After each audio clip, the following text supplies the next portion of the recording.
Great, welcome. I'm with Conrado Garcia Madrid. He's in Mexico. I'm in Massachusetts. And we're going to talk about SEA, which is the Comisión Estatal de Aguas de Queretaro, which is the state water system or commission of Queretaro in Mexico, a couple hours north of Mexico City, where Conrado lives.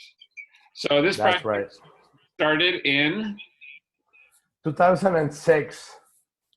And then there was a revisit with them a few years later. Yeah, a couple of years ago. Yeah. So like around 2000. Very interesting. So 10 years later. Excellent. So this is a large, so this is government agency? Right. This is a government agency. The water systems in Mexico are very important. The SEA is, I believe, is the second more efficient water system in the country. It's a very big one, especially big one in the country, and a very, very interesting place for a lot of things getting together. And the water in Mexico, it's and I imagine in the whole world, it's a very, very specific commodity to understand what do we need to be doing in order to preserve it. So that's the reason we were very excited about this project. Excellent. What was the invitation to you back in 2006? Yeah, it was very, very funny. This is a very funny story because a couple of years before that, we have this project with Estatal, which is the water system in León, and I believe Annabelle has told you about that. We have many interactions with Estatal, and Estatal back then was the most important, was the most efficient water system in Mexico. So all of a sudden, a guy called me, a guy I didn't know called me and invited me to present a proposal to the general director and the board of directors. And I was like, sure, why not? No? And when I got there, there was this very beautiful table. The government in Mexico, it's they're very specific people. No? So they have these very beautiful meeting rooms, and when the board of directors are together, there was this very protocolarian kind of a meeting, no? And I was wearing jeans and everything. So it was very funny. So I you know me, I didn't have any problem with that, and I sat there, and all of a sudden this guy present me a map that in a table size print. No, they present me a map, and he said, okay, we want one of this, no? And that was Zapal's map, council map. So I was like, I did this one, so yeah, I can do something about that. So they were, yeah, great, I know, and we are kind of benchmarking Estatal, and that's the reason we want you to help us do this kind of things. So that was the invitation. So I said yes, and we start working. They say, okay, we are doing a re-engineering here.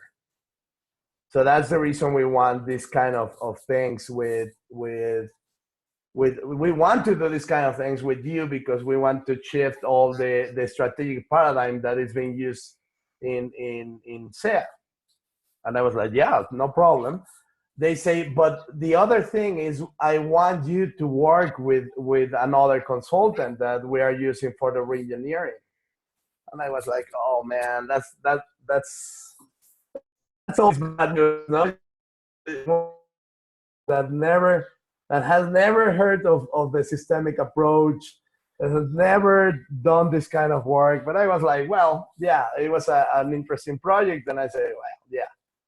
So it turns out that this consultant was a very, very close friend of mine called Horacio Soriano. He was running the re-engineering, and it was very, very easy, it was very logic, the flow we prepared together in order to get to the results. And it was very interesting. Our work was to create the causal map. We have an inside client, an inside collaborator. No, his name is Josue,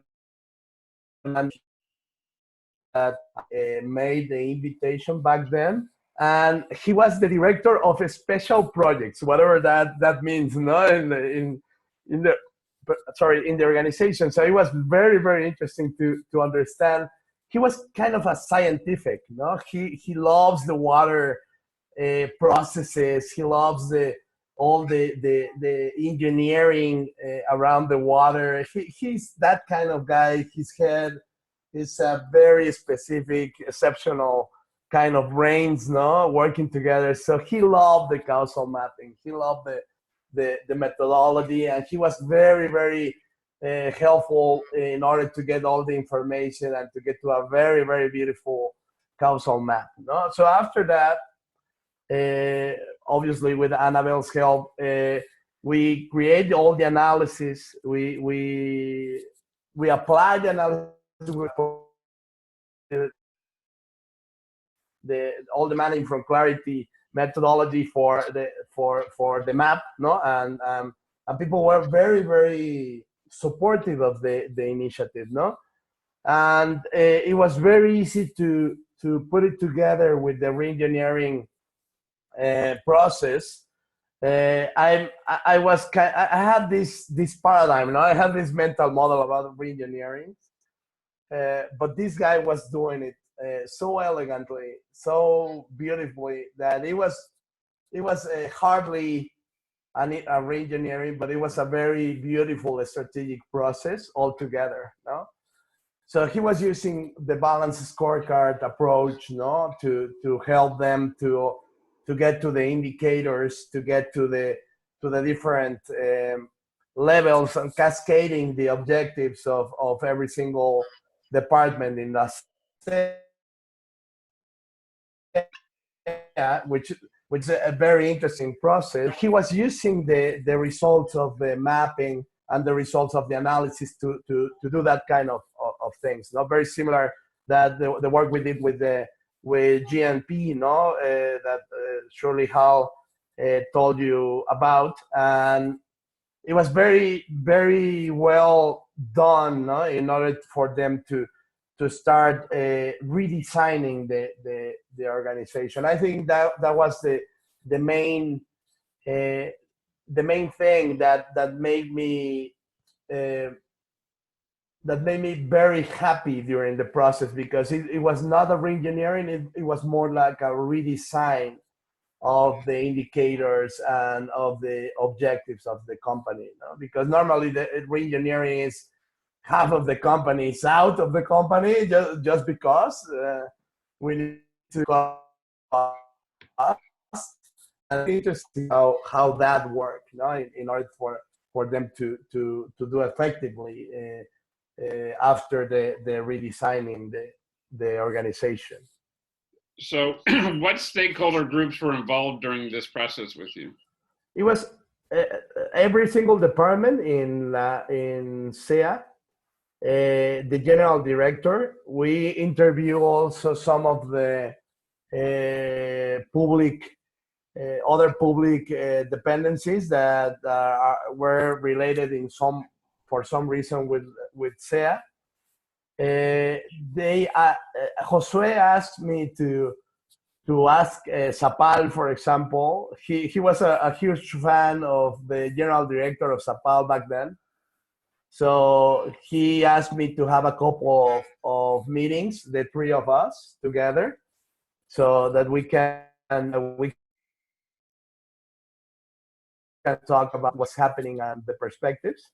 And basically that was it. I wanted to interview some of the users, but it was kind of difficult to do that kind of things, because the project was more around what was happening with the water in general terms in the country, and how can we be more effective in each department and communicating with each other? No? And obviously, the user is an important stakeholder, and it was represented.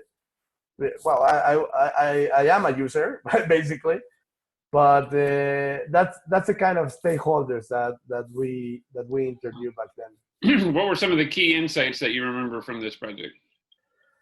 Wow, there were many insights. For me, it's the against efficacy of an organization. The most different part of working with SEA instead of private organization is there's a lot of politics there, and try to moderate the politics and get to the results was one of my main insights there. You know? Each department is a different institution there. So that was one of my main schools in order to manage stakeholders, no different stakeholders, about getting to be more effective. It was there was a lot of things, extra things there, no. The other thing is how to work with other firms, with other consultant firms, and understand how and where exactly our framework would fit, no, in order to be very, very powerful. And even with concept like the reengineering, no, or the balance scorecard. So that was a huge insight as well. And the other one for me was the first real project that we get to the ground. Usually before that project, we usually deliver the strategy, no? And then luck what to do, and hopefully you will do well, no. And in this case, we started with Josue's help. We started grounding the strategy with the different departments. We started we use something, it's called I don't know how it's called in English. It's the PBR, which is presupuesto basado en resultados. So it will be a result-based budget. Is it a thing there in the States? Or evidence-based or results-based, yeah, budgeting. Right. So Josue was an expert there. So after the analysis and after getting to the most important pathways that we identified, we started with that kind of tables of actions in order to get to the ground. I mean, that was the first project that we actually start working, no, and with the people around actions, and that's the reason we went back in 2016. No? Was the tables, no, the actual work, because in 2016 they asked us to take back, no, all the actions, all the tables, in order to get to the results, to understand what were the indicators, the objectives back then, and how they are changing now, to adapt the project. So it was very interesting to be there again, no, with different directors. There was a couple of the directors that were the same, but basically it's a different general director and board of directors kind of environment. No? So it was really interesting how the organizational development guy, which was the same, said, okay, I need you guys again and help me do this, because it's we are kind of taking it all together, and it's going to be very interesting to see the difference between 10 years ago and now. No, so it was a brief participation, but it was very interesting to see how they move, no, around the spectrum of objectives that they had back then and what they have now, no, as a challenge, you know. So it's a very interesting way to understand what what's going on 10 years ago and now. Excellent. That's another insight that I think it's great. And that's something that we can share in some form of cleaned up maybe a little bit, but we can share with the group on the knowledge base what those tables look like. Yeah, we can share some of them. I have to ask them. It's just to make sure there's no problem. But I think we can share some of them.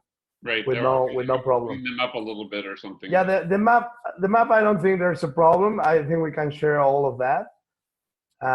The tables I will need to ask, but I don't see why not. Great. No, that's a great innovation.